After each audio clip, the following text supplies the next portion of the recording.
Hey, welcome to GameDevbox. I'm Aryan and today I want to show you something really useful that you can easily add to your Unity project. A custom inspector node system for GameObject. With this tool you can write nodes directly in the inspector for any GameObject. It's perfect for leaving reminders, descriptions or important information so that when you came back later you instantly know what you were planning to do with that object. The system is made up of three simple classes. GameObject nodes, a scriptable that stores node entries. Each entry includes the GameObject's ID and the text you wrote. GameObject node inspector, this script automatically creates and manages the node data asset. It handles saving and loading nodes and draws the node section in the inspector.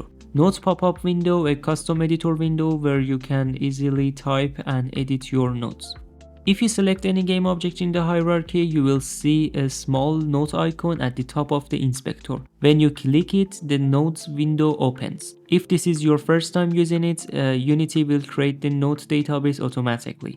Just give it a second. Once you save a node, it appears right in the inspector so you can always see it at a glance. There is also a delete button if you want to remove it. One of the best things about this system is that it works great with the third-party inspector tools like Wingman or VInspector.